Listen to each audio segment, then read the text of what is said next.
పనికెళ్ళి వచ్చేసరికి ఇట్లనేనా? ఇది ప్రభుత్వం అంటారా? ఏం అన్యాయం అంటారా? కిరాయికున్న వాళ్ళ మేము ఏం బతకాలా?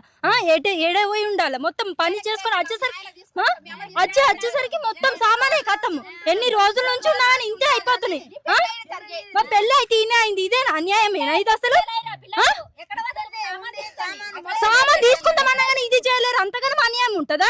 మేము ఎట్లా బతకాలా? రేపటి నుంచి పిల్లలకి ఏం పెట్టాలి? ఎట్లా ఉండాలా? ఎట్లా చేయాలి? ఏం చేయాలా? వచ్చే పనికైనా వచ్చేసరికి కనీసం ఒక గంట ఈ చుట్టుపక్కల వాళ్ళు గంట కూడా ఉంచలేరు.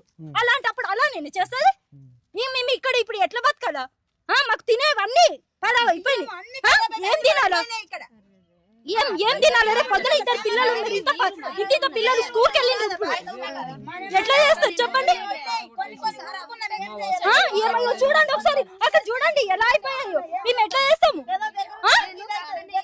పనికెళ్ళి వచ్చేసరికి అయిపోయింది. ఒకసారి చూడండి స్వామి.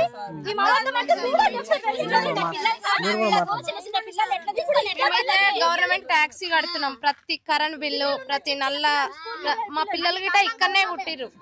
మేము ఇక్కడ ఏమంటారు నేను ఇక్కడనే ఉన్నాను. సరే మరి ఇది మాత్రము చాలా కోడలు వచ్చింది. ఈ పిల్లకి ఇద్దరు పిల్లలు అన్ని కడుతుంది.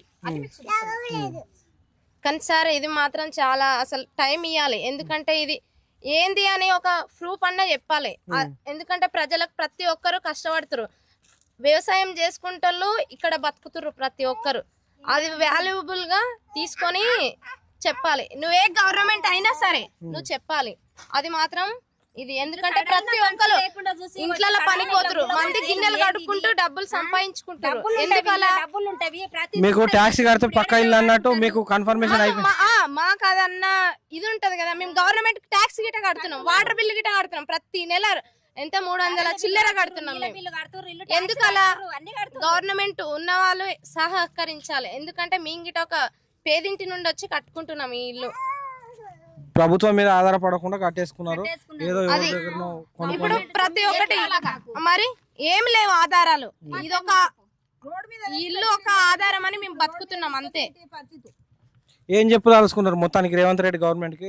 కానీ మాకైతే రేవంత్ రెడ్డి ఇలా చేస్తే మాకైతే నచ్చుతలే. ఈ ప్రభుత్వం ఎందుకు వస్తుంది అన్న ఆలోచన వేస్తున్నాం. ప్రతి ఒక్క ఓటు వేస్తున్నాం. ఎందుకు మనల్ని మంచిగా ఉంచుకుంటారు.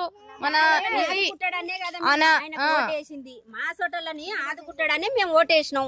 మమ్మల్ని ఇట్లా సర్వాకం చేసినాక మేము ఎక్కడ పోవాలి? ఇంకా మాకు పేదలను ఉంచినాక మేము ఎక్కడ పోవాలి స్వామి? మా రేవంత్ రెడ్డి అన్న వస్తే మాకు మంచిగా చేస్తాడు. ఇంతమంది వచ్చినా మాకు మంచిగా అనిపించలే.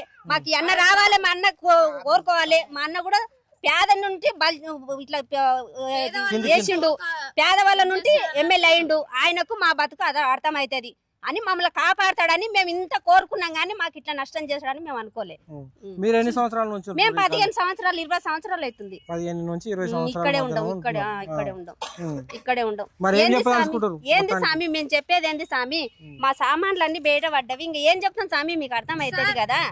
ఎట్లా బతుకుతాం మేము ఎట్లా బతుకుతాం స్వామి? పోయింది ఏడుండాలి. ఇప్పుడు రోడ్డు మీద వండుకోవాలా? ఏడ వండుకోవాలి? పిల్లలు ఉంటారు, చిన్న పిల్లలు ఉంటారు. ఎందుకు ఏం చేయాలి? ఇప్పుడు ఎక్కడ ఉండాలి? సరే రేవంత్ రెడ్డి ఇల్లు ఇస్తా అంటే సరే వాళ్ళ ఇంటి దగ్గరికి ప్రతి ఒక్కరం వస్తాం. అది ప్రూఫ్ అన్నా అది అన్నా కావాలి. అక్కడ పోయినా ఏమంటారు చూపించాలి ప్రూఫ్. ఏదన్నా ప్రూఫ్ మాకు కావాలి.